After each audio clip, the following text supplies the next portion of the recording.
Good afternoon. I'm Rod Ross. Prior to my 2016 retirement, I was an archivist here in this building. On a couple of occasions past, from this stage, I've introduced speakers who have gone on to discuss their books. I'm privileged to once again do that today. With today's speaker, a distinguished psychiatrist, Stephen A. Goldman, MD, whom I first met when both of us served on the board of the Abraham Lincoln Institute. Nearly 2 years ago, in a different venue, I introduced him when he presented Wounded Warriors Come Home, the Union Soldier in Peace. Today, Dr. Goldman, Today, Dr. Goldman will speak on his new book, One More War to Fight, Union Veterans Battle for Equality Through Reconstruction, Jim Crow, and the Lost Cause. Dr. Goldman writes from two unique perspectives. As a scholar of Civil War and Reconstruction and civil rights history, and as a psychiatrist with more than 30 years experience in academic and clinical medicine and public health. And he has worked with and treated men and women who served in the military, many of whom have gone to war. Dr. Goldman is a distinguished Life Fellow of the American Psychiatric Association and a Life Fellow of the Academy of Consultation Liaison Psychiatry. He has served as an adjunct assistant professor of psychiatry at the Uniformed Services University of the Health Sciences and as an instructor at the Osher Lifelong Learning Institute at Johns Hopkins University. Most recently, he became an adjunct faculty member at Shepherd University, where he teaches seminars in its honors program. A two-time past president of the North Jersey Civil War Roundtable, Dr. Goldman has spoken at National Museum of Civil War Medicine annual conferences, psychiatry grand rounds, and to veterans and Civil War-related groups on C-SPAN 3 and NPR and at various National Park Service sites. Today marks his second appearance at this theater. In point of fact, the bookstore here has copies of his books, and after his presentation, he'll do a book signing. So with that, to those of you here, as well as our YouTube audience, I give you Stephen A. Goldman, MD.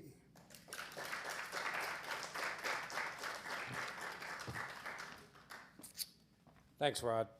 I'm delighted to see folks here and out there on YouTube.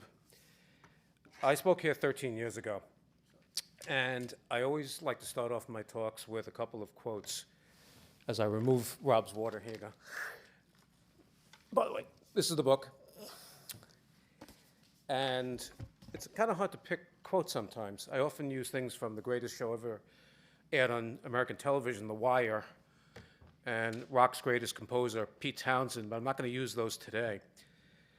Since I spoke here 13 years ago, and I thought my books were going to come out earlier than that, nothing was more appropriate than Robert Hunter, the great lyricist for the Grateful Dead, because lately it occurs to me what a long, strange trip it's been.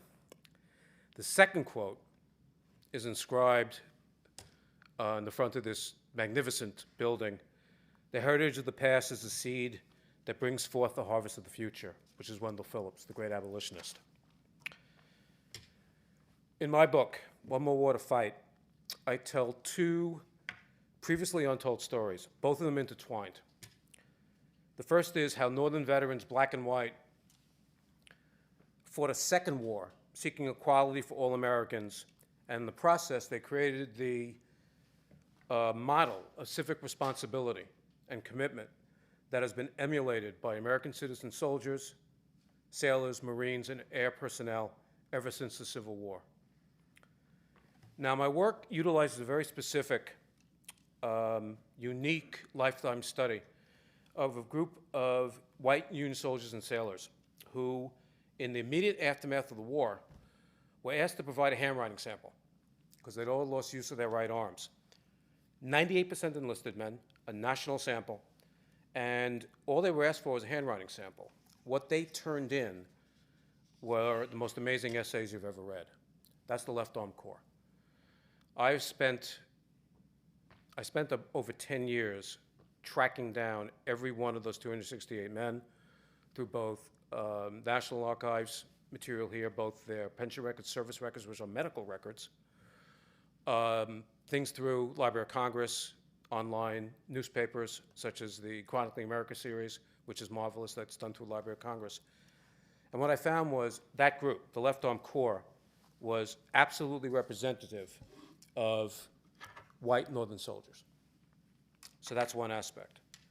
No less important are the two free men of color who are included in the collection, both of them from Ohio and both from the 5th United States Colored Troops, the 5th USCT. And those are Sergeants Robert Pinn and William Hannibal Thomas.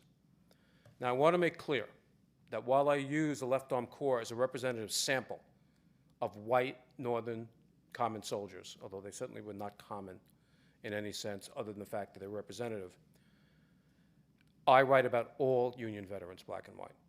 So even though there was a focus in this book and others that I have waiting to be published and other work I'm doing, the Left Arm Corps is by no means the only people I write about. I write about all Union veterans, white and black. Now, when the men of the Union returned home,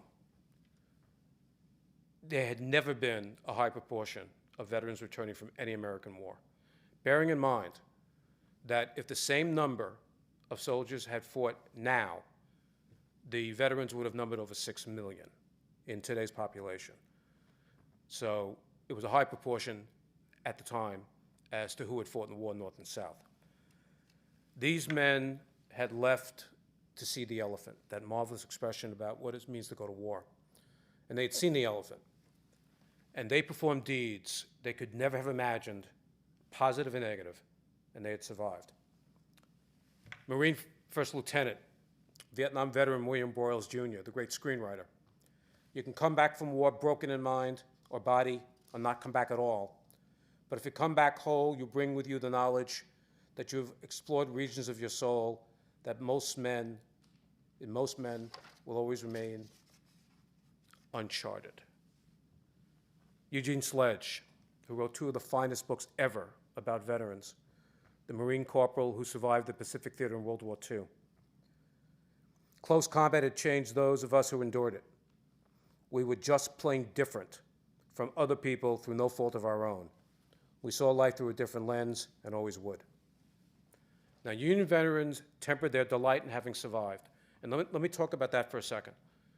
You hear the term survivor guilt a lot. But what you don't hear is what survivor guilt generally morphs into very quickly. It's called survivor obligation. And one of the great examples of that in modern times is a man who's been in public service almost since he returned from war as a decorated naval officer and still serving for us at the age of 79, and that's John Kerry. And he talks about how every day is extra. And in his book, he talks about the obligation he had to use the fact he survived war, and for those who did not, to make something of value in his life. That is exactly what the men I'm going to talk about today, black and white, the Union veterans did. They not only had survived, they'd learned things about themselves that are remarkable. And it has been my privilege during my career to work with men and women who have been to war and served in the military. And this is just an example of that. This is Private William McLeod, 104th New York. The mental discipline, the expanded and liberal views now held of life and its surroundings, but above all, the self-knowledge acquired, enlarged intellects, and the influence they exert on society are ample reparations for the inconvenience suffered from the loss of an arm or leg. I think I speak knowingly because I left an arm on Virginia's soil.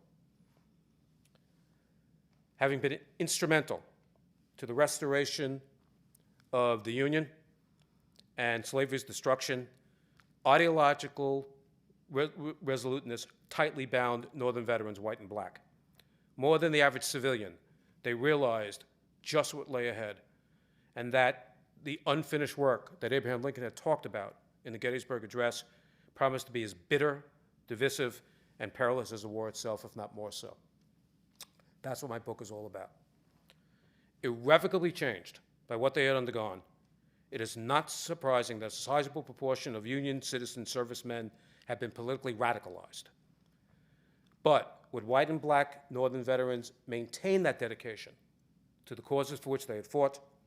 Would the special barrier that shatters divisions, race, religion, creed, or other, would they remain among the men who had risked everything together? Based on my research over, frankly, decades, and the work I've done with veterans, and my research on Reconstruction and the ensuing decades, my answer is emphatically yes. We ask no favors on our own behalf. We do ask. If such devotion is not a test of loyalty, and since the evidence is so conclusive, we have shared alike in the dangers and vicissitudes of the war, ought we not partake of all the immunities pertaining to the rights of the citizens, even as our white brother? What say you? Sergeant William H. Thomas, 5th USCT. That was the question. The African-American soldier had gone to war. There were two categories of African-American soldiers: those who had been previously enslaved and those who were free men of color, although the free men of color were decidedly second-class citizens, including the states in the North. They were asking whether they would get the support from their white comrades in arms. The answer was yes. Now, W.B. Du Bois, the great sociologist, whom I admire, he said about that he couldn't believe that it took men to kill other men for them first to be considered as men. I don't think Du Bois was accurate when it came to the men of the Union, because when it came, at least to their fellow veterans, what made white Northern soldiers accept African-American men as men for the first time was not the fact they had killed. It was the fact they had persevered as soldiers, because only another soldier knows what they had undergone. And as the war went on, they bitterly resented the fact that their fellow African-American soldiers could not be promoted to commissions, and in some cases were not allowed to fight, literally serve in combat. These are remarkable transitions. This is one of the things that's remarkable about the Union soldier, is what happened during the war and after. Where is the justice of accepting the strong arm and steady valor of the Negro at a time when his help was sorely needed, then deny him the hard-earned fruits of the fidelity and courage when his services in the field are no longer required? We must have freedom at the ballot box. We cannot be true to the principles of republicanism when we say to the colored man, "You have no rights at the ballot box that we are bound to respect," for we have said to him, "Take the musket and gain your freedom." Exactly the point that I was making. And be in no doubt, there was racism north and south.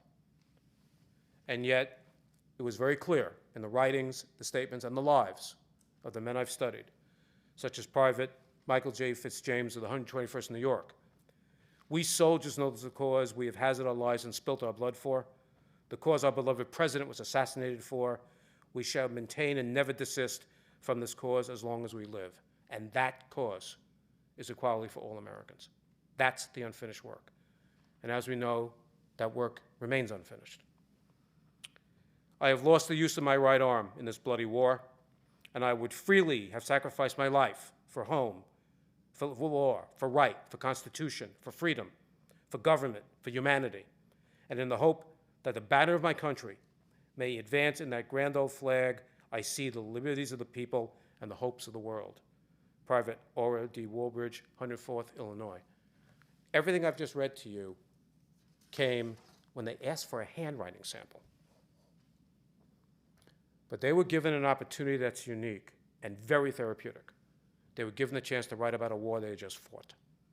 And they took that opportunity to tell the American people what they had fought for and what they had done. So the obligation of the men who served in the armies and navies of the Union certainly did not stop when the war ended in 1865. They embodied a powerful warrior identity, which is sustaining during the war and even more sustaining after the war. And again, I point to my experience in working with veterans during my career. That warrior identity ensures, to a great degree, success in civilian life, in personal life, in business, and in politics, which we've seen throughout history.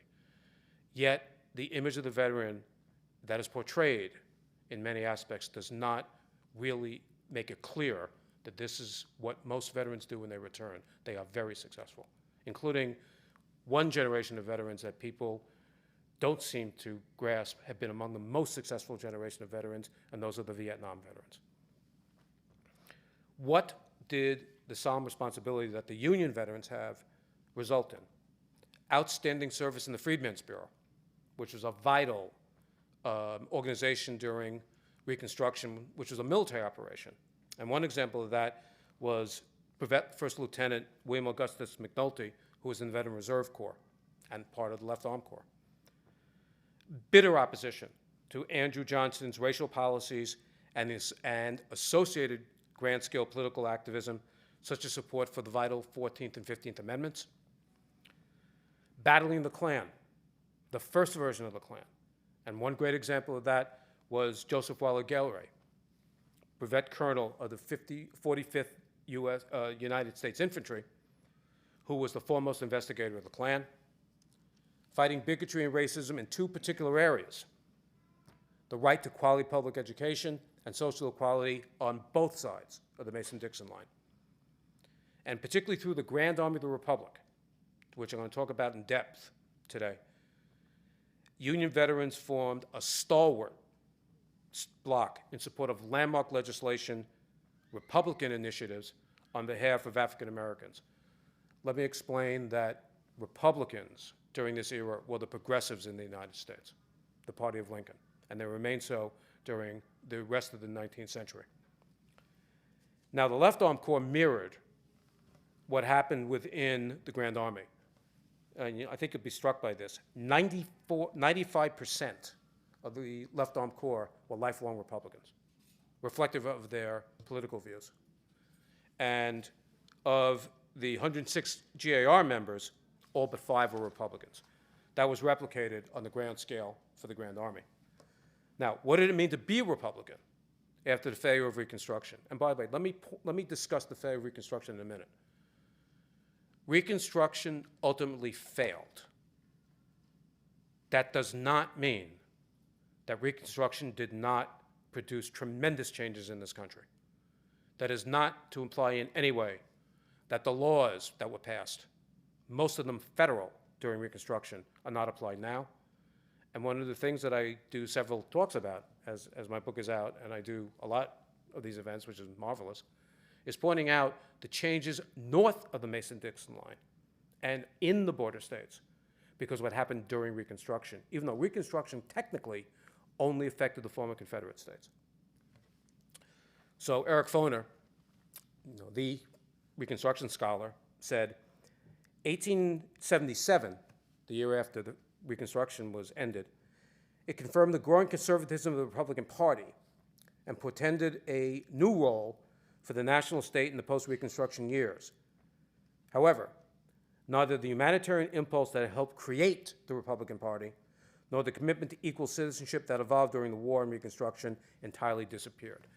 Eric is saying exactly what I'm saying, that there were results that continued and still resonate. Now, for the warrior identity, that's my field. And the seminal paper came out in 1991 with psychiatrist Sam Bradshaw, psychologist Carol Oldie, and psychiatrist James Horn of the Topeka, Kansas VA, where they described the warrior identity, entailing the positive impact on post-war lives due to such attributes as discipline, bravery, and ability to tolerate considerable distress in achieving an aim. These have major implications for how battle veterans view themselves and to reintegrate into society, as I mentioned. These Union veterans, white and black, exemplify this, along with resilience, post-traumatic growth, post-traumatic growth was exactly what McLeod was talking about. A sustained and sustaining power and a keen awareness that their work was hardly finished. That's why the title of my book is One More War to Fight. Now, the Grand Army of the Republic, the largest, most influential, and longest-lived Northern Soldiers Association, began in April 1866, and they defined its mission: to maintain in civilian life those great principles for which it stood in arms under the national flag, to vindicate everywhere and at all times the full and complete rights of every loyal American citizen against all combinations of force or fraud that may attempt to deny or deprive them of such rights. This was Reconstruction. This was the radical Republican Congress that faced off against Andrew Johnson. Now, the GAR was concerned about being considered partisan, so they declared themselves nonpartisan. But everybody knew what they were supporting, and they were supporting congressional Reconstruction. So technically nonpartisan, most of them were dedicated Republicans and remained a tremendous force, a force of moral suasion in the decades after the Civil War. And what would that mean? Equality for African Americans. And not just for African Americans who had served in the armies and navies of the Union, all African Americans. Now, what did the GAR offer for African American veterans? And that's an interesting point. This has been controversial, where early scholars of the GAR said that they were treated second class within their own organization. There was some evidence of that. Examples of people not being allowed to join the GAR, there were examples of that. However, my scholarship and the scholarship of Barbara Gannon really found something different, that African American veterans were welcome into the GAR like no other organization in the United States at the time. They were active participants, and I'll show you exactly what happened when the GAR was forced to nationally proclaim whether or not they would accept a color line within the organization itself. Barbara reported that approximately 1/3 of all Union veterans became members of the Grand Army of the Republic during its time. Within the Left Arm Corps, almost 3/5 of them became members of the Grand Army, which is quite interesting. And that organization not only had tremendous political power, it also had tremendous therapeutic power. Because as we tell veterans now, one of the most unifying aspects that we have in the United States for veterans is the VA, which is unique, by the way, in the world, a dedicated system just for veterans. I am proud of the fact that I worked for the VA for many years. And there is no organization in the United States that has the collective knowledge about treating war-related stress, working with veterans who have lost limbs, rehab. It's frankly an amazing program that we have in the United States. And you can see that when you actually read about what goes on at the VA and what they use there. But there's also something else. It's a place for veterans to go and be welcomed and be among other veterans. And as Jonathan Shea points out in his marvelous books about returning veterans, one looking at the Iliad, one looking at the Odyssey, Dr. Shea points out that there is nothing more therapeutic than a society composed of veterans themselves into which they can feel comfortable. And I certainly echo what Jonathan says with that. Now, the fight for equal opportunity intensified during the 80s and 90s when Jim Crow became more and more the law of the land, both North and South.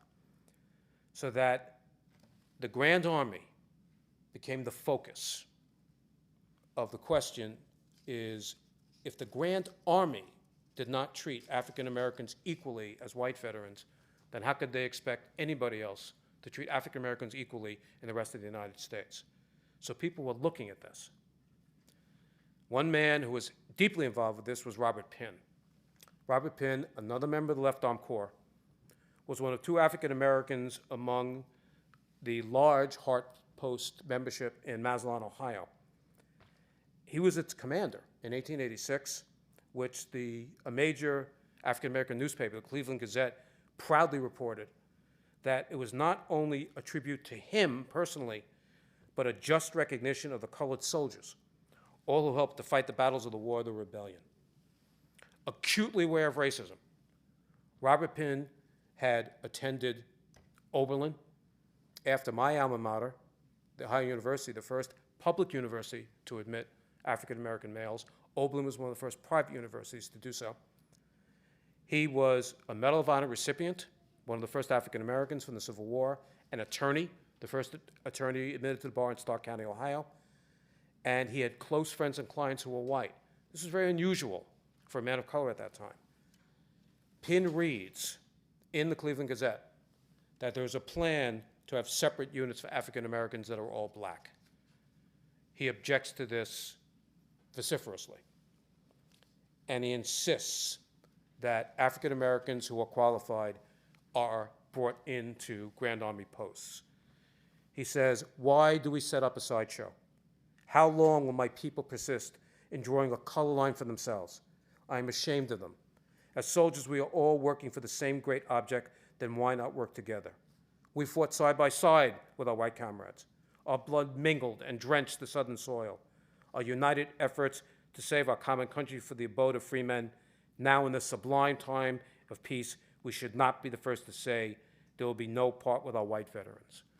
Pinn adamantly opposed separate units for white and black comrades in the Grand Army of the Republic.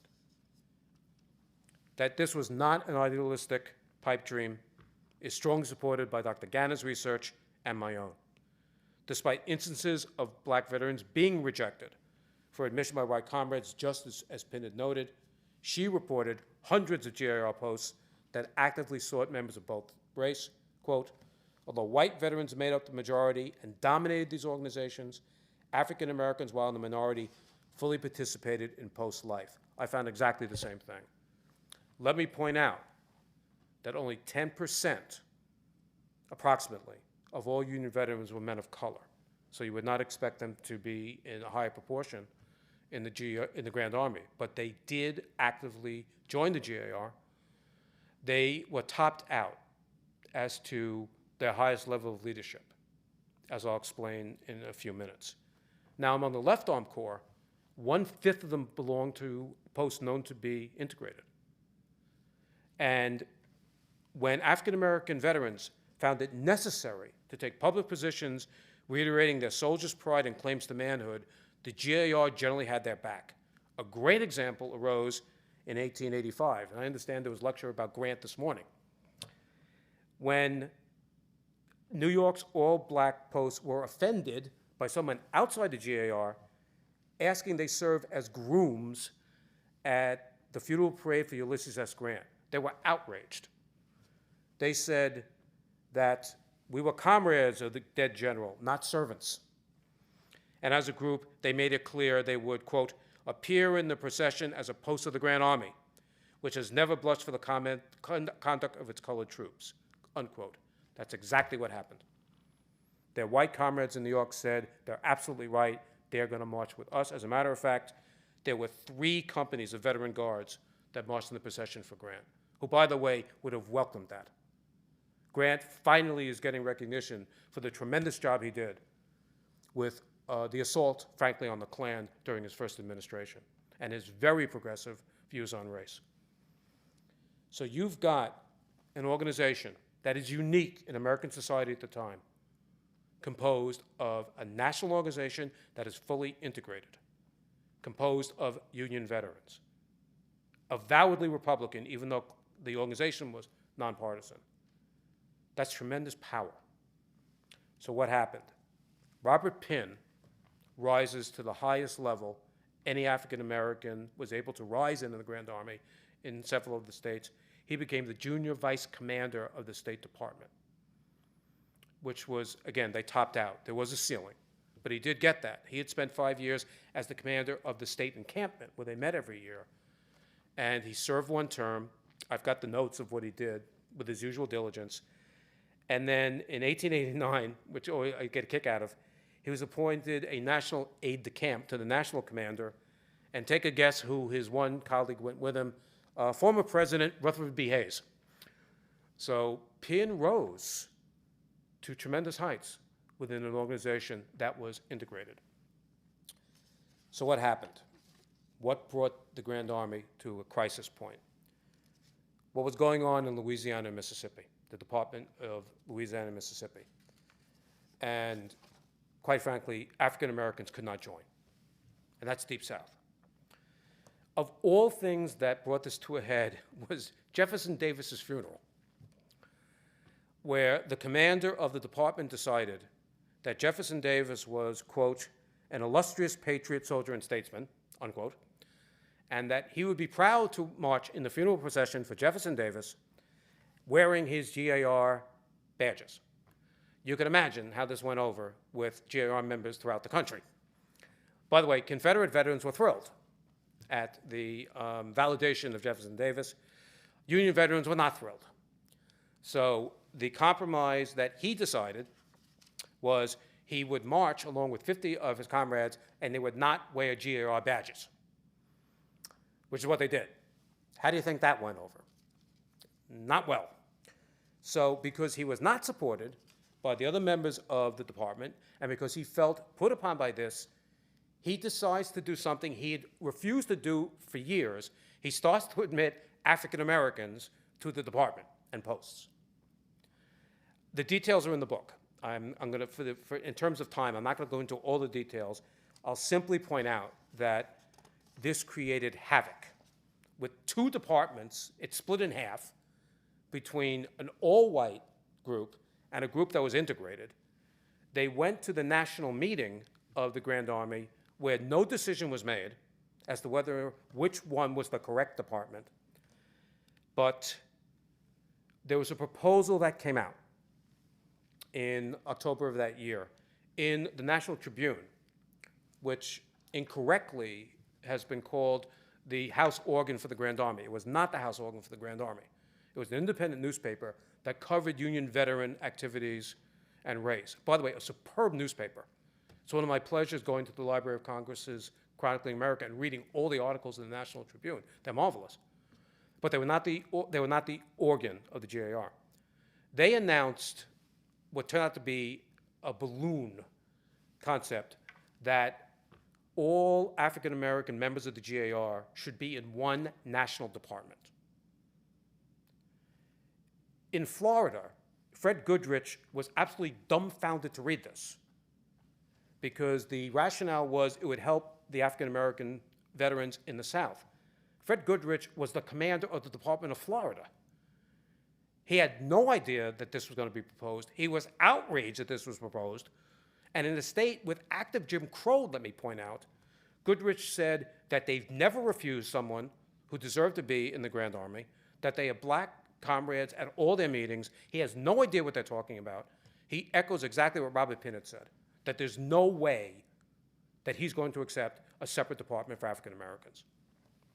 So what happens? The issue comes to the head in August 1891 in Detroit, when the organization is going to meet together. And that's where the Grand Army had to decide whether or not they were going to draw a color line.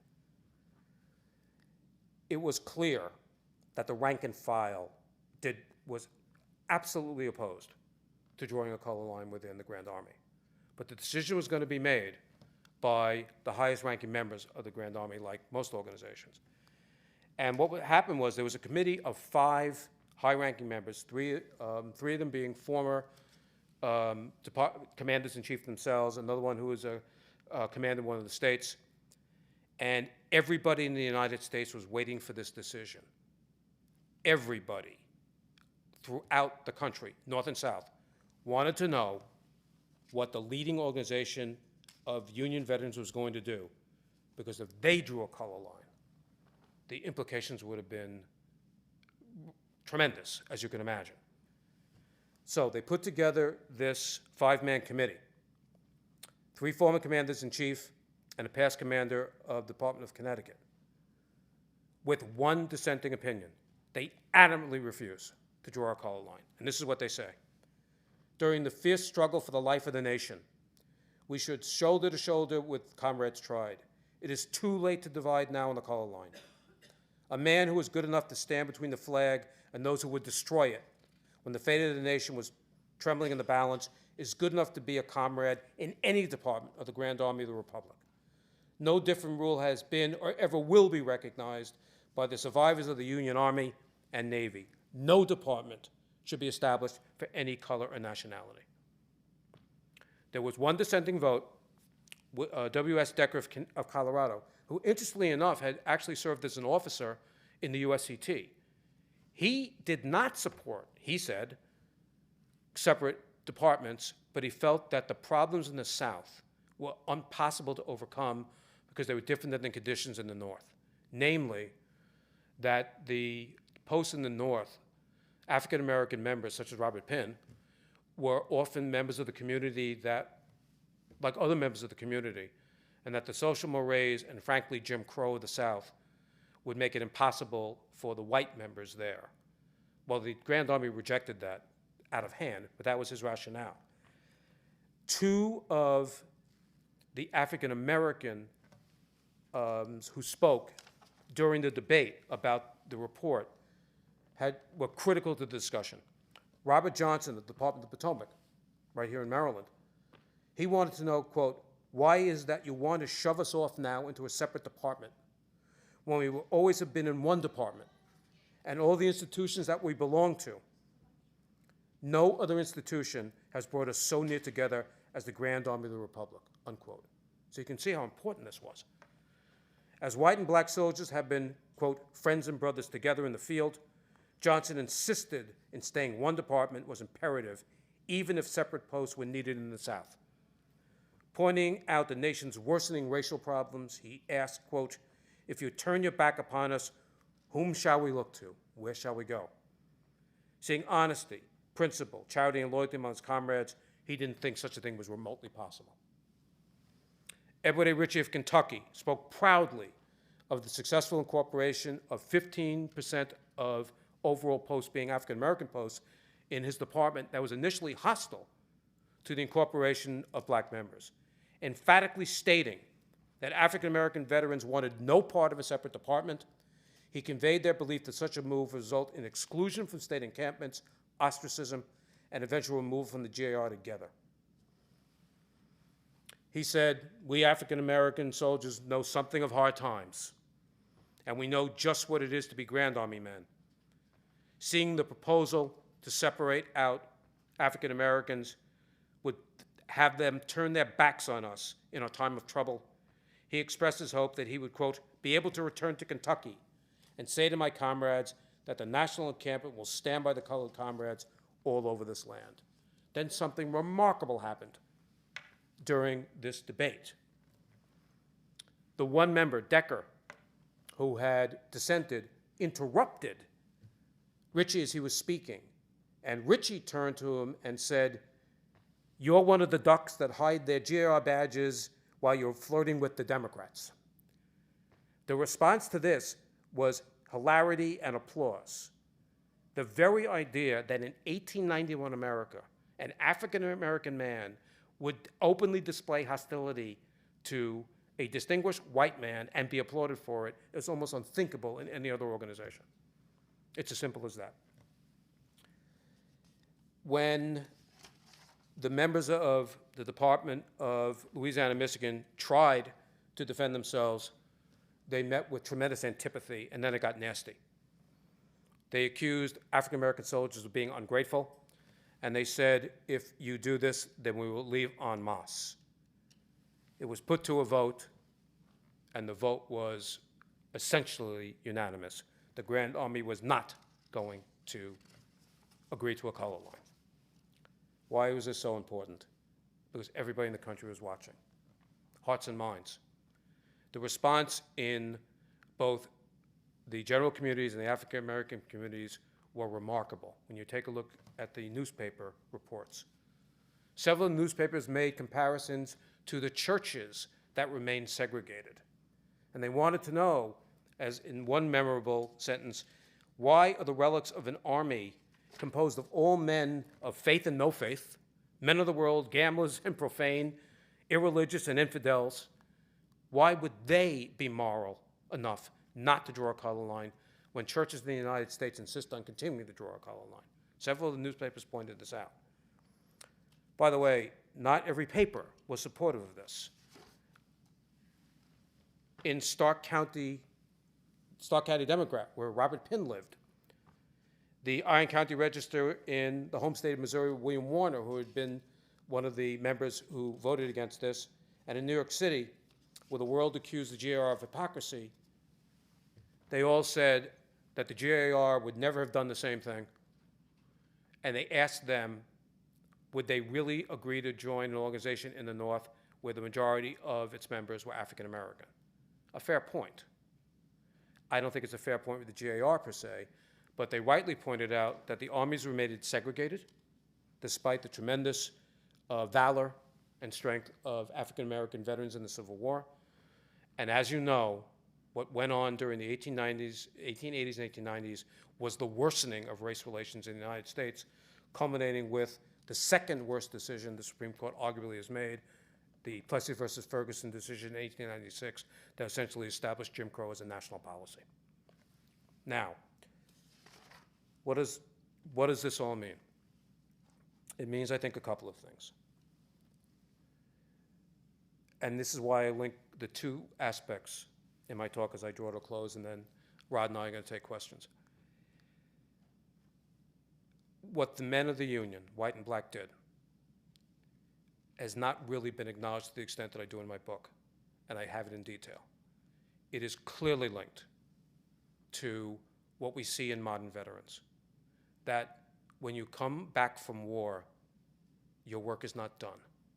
When you're members of a republic, you return to a republic. You are always a citizen of that republic. And the United States has always relied on its citizen soldiers, Marines, sailors, and Air Force personnel.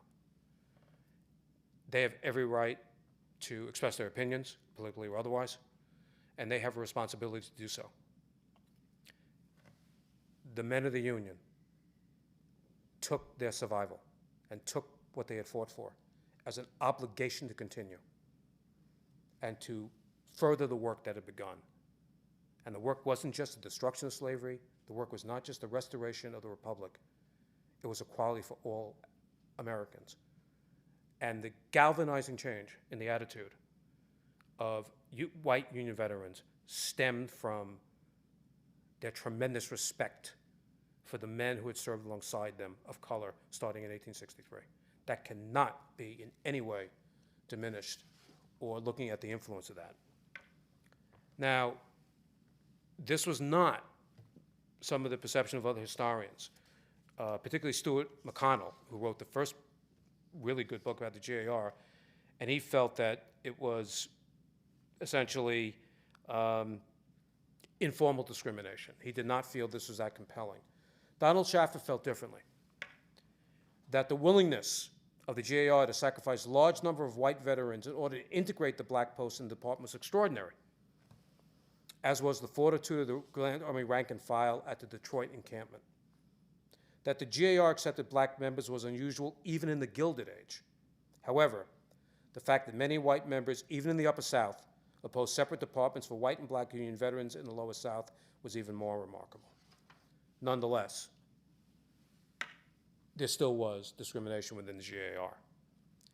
However, Barbara Gannon's later scholarship and my own draws a different conclusion about how African Americans were treated within the GAR, and I think there's good cause for that. I'm going to stop here with one last point to bring it to modern times. This transformative phenomenon I've described of what happens when one goes to war, particularly for wars that are fought, and there was no war ever fought for ideologic reasons more so than the Civil War, was what Carl Melantes, the Vietnam veteran writer, who wrote in 2017 that he served in Vietnam with an amalgamation of men of various races and ethnicities who needed to rely on one another to survive. The former Marine lieutenant saw this experience as, quote, a racial crucible that played an enormous, if often unappreciated, role in moving America towards real integration. I will stop here. Thank you for your attention, and Rod and I will take any of your questions.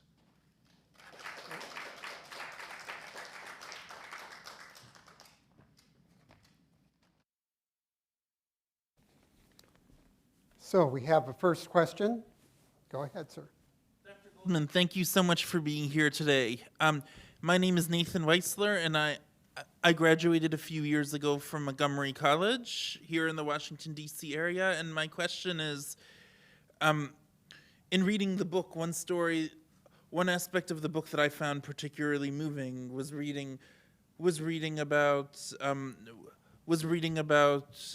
courageous act of the daughter of John Palmer, Betty Palmer, in defending and protecting Martin Taylor. And I was wondering if you could speak some about that, and what did you find to be particularly striking about that story? First of all, I'm delighted to be here. So glad you brought that up. And of course, that's Banty Tim. That's the real story of Banty Tim. It's all true. I mean, I found great evidence of it. What the questioner is referring to is Palmer had fought. He rose, I believe, Major General, actually became the first commander of the GAR. And when he brought, I think it was his manservant actually became a soldier later in the USCT. When the members of the community came to oust him from being there, she met them at the house with a gun and told them that there was no way that they were going to take him away from there. It's just another example of the kind of things that need to be told, that amongst tremendous racism, white supremacy, North and South, there were people of faith and belief who believed that there was something different in the United States, and if the country was going to be a land where all were free, they would take the responsibility for themselves. That's what I found very striking about that. Would you agree with that? Yes, I would, absolutely. Thank you. Oh, sure. So I see a question up there. So as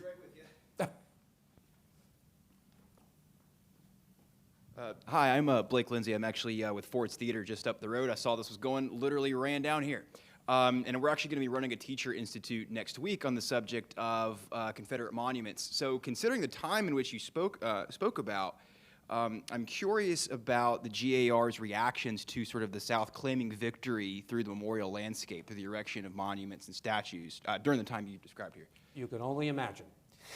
Actually, I have an entire chapter about that.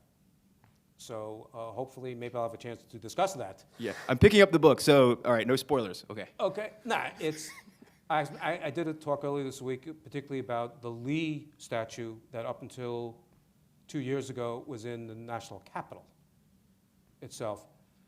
And it wasn't just the GAR, although they were the most prominent. Union veterans were outraged at the placing of statues of Confederate generals and soldiers in places of honor. In some cases, in greater proportion than Union monuments. And that was one of the biggest things that the Grand Army actually looked at. And it spread to Memorial Day celebrations. And tragically, what happened over time was that it became segregated celebrations where African American Union veterans began to be segregated by joint Union and Confederate celebrations, frankly, to the shame of the Union veterans who became involved in that. So I want to make the point that things did evolve over time. But I do have an entire chapter on that. I'd be delighted to talk to you about that. Oh, great. Thank you so much. Sure. So are there other questions? If not, let me ask you, so the core collection that you used at the Manuscript Division of the Library of Congress was a penmanship collection, was for 268 individuals, yes. 2 of them white. No, all white except for 2 African Americans of color. Thank you. You were a psychiatrist looking at that collection. How do you think that your credentials and your viewing of the material would have been different than someone like me who is not a psychiatrist? Very fair question. And let me give a shout out to someone who's not with us today, but certainly with me today, and that's our friend, Dr. John Sellers. John asked me to look at the collection. They were going to retire that collection. And John thought that someone with psychiatric training. He used to kiddingly call me his psychiatrist. I took a look at the collection for 10 minutes, and I went into John's office. I said, you can't retire this collection. This is gold. I think there were a couple of things that I think was advantageous for me. I've done work with veterans throughout my career. That's number one. Number two, being a physician, I not only used the essays themselves, I then decided to find every one of those 268 men and what happened to them for the rest of their lives. That's where the National Archives came in, where Mike Music, who was then the specialist here in the Civil War, Mike taught me how to use the pension records and the military records. And those are medical records. So I had a tremendous advantage over a historian without any medical training because that's what they are. So I got tremendous information from all the individual files, which then led me to more information, the newspaper archives, books they had written, other material I found. That's why it took me so long to do this. And so I think I had those advantages. The third thing is that most historians, including military historians, don't have any experience working with veterans. Most of them have never been to war themselves. That's why the ones who have been have an advantage, obviously, in terms of that. But I think having been privileged to have worked with veterans and having worked for the VA, it gave me a leg up so that when I saw these essays, and they are essays, and they're magnificent, they so resonated with the work I was doing with veterans, to continue to do with veterans, that I knew that, first of all, I had to work on them. And I've lost track of the number of lectures I've done on this, and inevitably there are veterans and or active duty personnel in the audiences.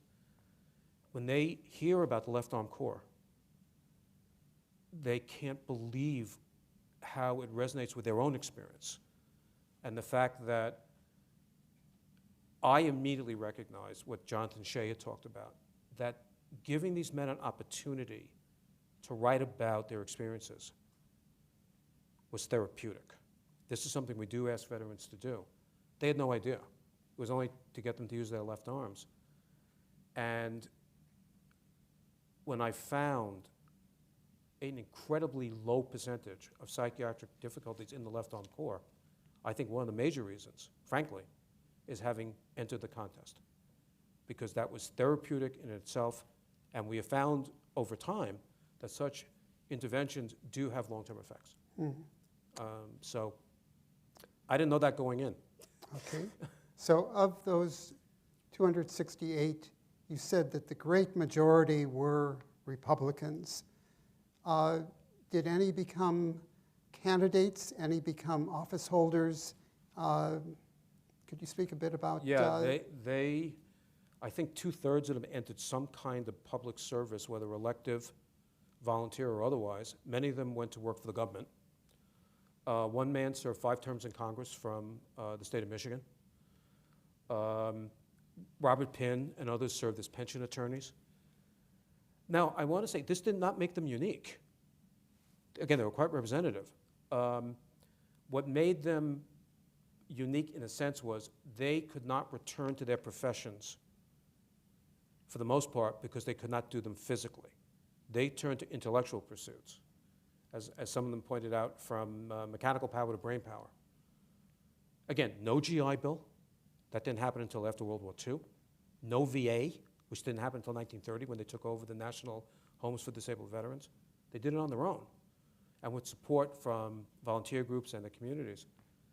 So what I did find was that they served at all different levels, which was very much the case of Union veterans, black and white. For the African American veterans, they, particularly those who had been educated before the war, again, the vast majority of men who had been enslaved could not read or write, but those who served in the armies learned how to read and write. There's a famous episode, I think Edward Renke talks about in his great book, A Grand Army of Black Men, where he talks about African American soldiers in the USCT walking sentry duty with one arm on a musket and the other hand with a reader, learning how to read. I mean, it gives you chills when you read this. Those are the kinds of stories that you do find. I will point out that one of the men whose essay hooked me was not surprisingly Robert Pinn.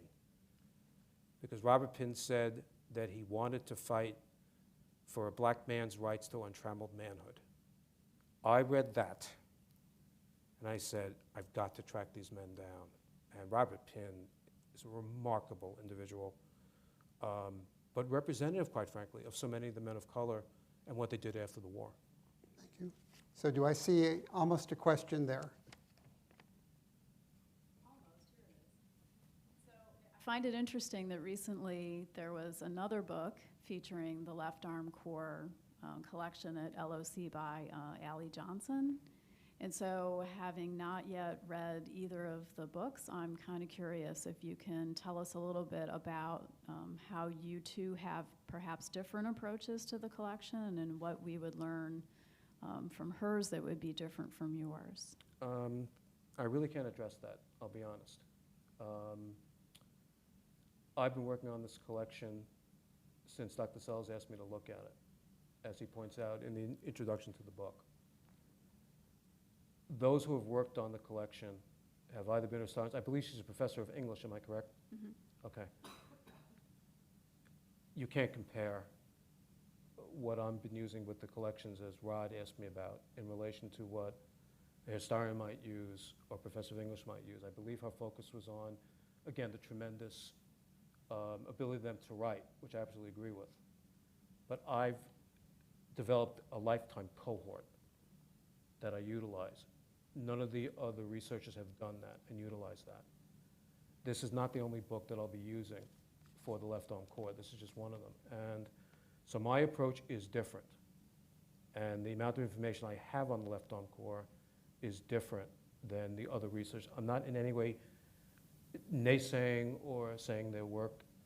I'm not comparing the value of it, but the work is not the same. Yeah, no, it definitely, we have a lot to look forward to because it definitely speaks to the fact that you could probably write 10 more books based on what you've uncovered. So we've only just begun this adventure. Yeah, it's, and it is an adventure. As you know, with Civil War, you never reach the end because material always comes up, and that's what's so exciting about it. And there's also something else I do want to point out, and it was very clear in my appreciation in the book. I have an obligation myself. I have an obligation to the men and women, past and present, who have served in the American military and fought in wars. My obligation is to tell their story straight and to tell their story with as much of their words as possible. I predominantly use primary material. I use other historians' work, but that is not the majority of my work. I try and use my own interpretation and my own primary material. I think that's also, in some cases, a different approach from standard historiography and others.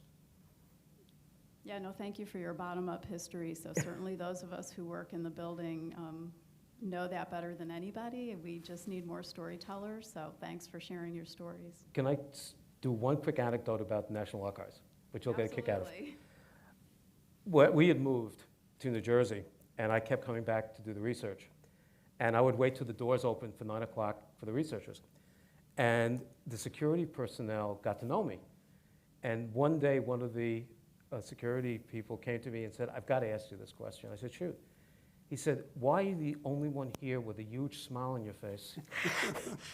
When all the others, I said, because I'm going to go upstairs and I'm going to read a file on 9 or 10 Union veterans that no one's opened, maybe since they died.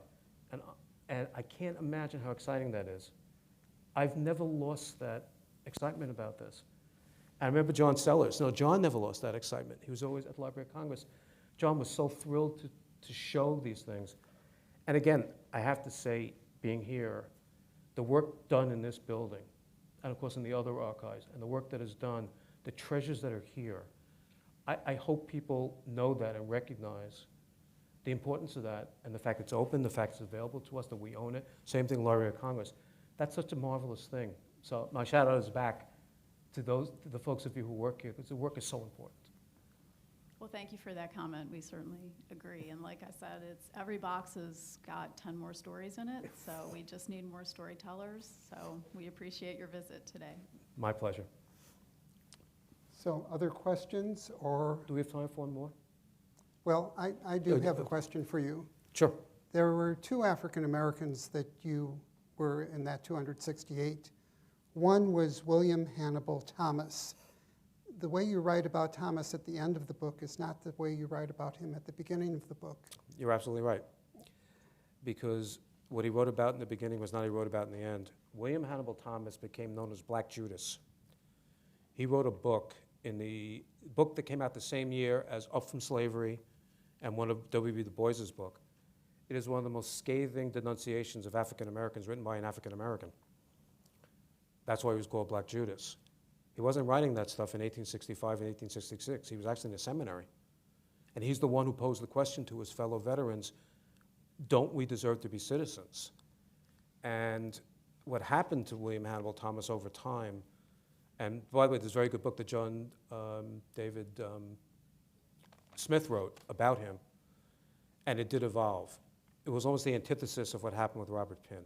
By the way, there are 2 more African Americans in the Bourne collection in the autograph books, 2 men who had previously been enslaved, both of them from Maryland. So there were 4. And of course, I've added other material I have on the USCT, and of course from Black veterans from the GAR. So I have a question about the GAR. I would have thought that its main emphasis was working for pensions, working for assistance for widows.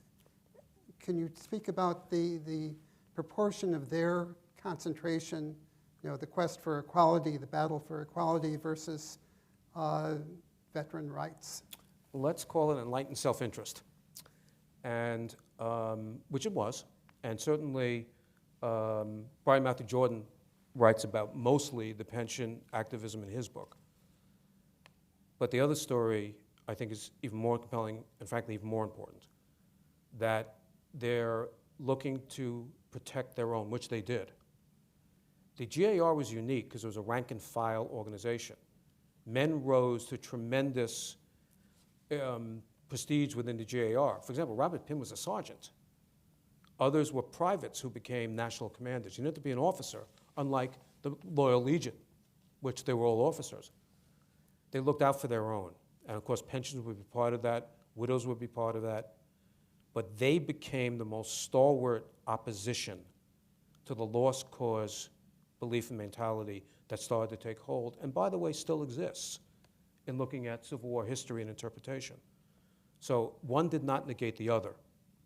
But certainly what I have found is their adamant objection, all the way through, including their adamant objection to the Lee statue being placed in the Capitol, had nothing to do with pensions. It had to do with the legacy of what they had fought for, that they felt was being lost as the years went on and as their numbers dwindled. So clearly you had to end your book somewhere, and you end your book with the dispute in the 1890s about Virginia sending to the US Capitol the statue of Lee in his uniform. Were there other things into the 20th century that you would have liked? Well, actually, that was 1910. Oh, okay. So the Lee statue was 1910. I ended in 1913, just before World War I, with 3 speeches given by 3 members of the Left Arm Corps. So Okay. I cover essentially almost 50 years.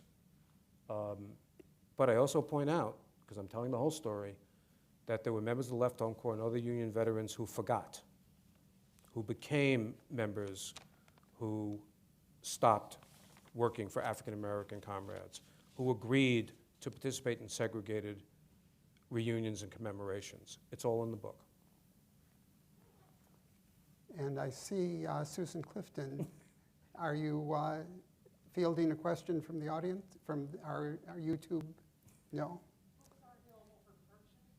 Books are available for purchase. And signing. So after today's presentation, Steve has said that yes, he will be available to sign books, and all is well. So do we have additional time, or is now a good time to end the program? We will end the program. We're ending the program. Thank you. Shalom. Take care.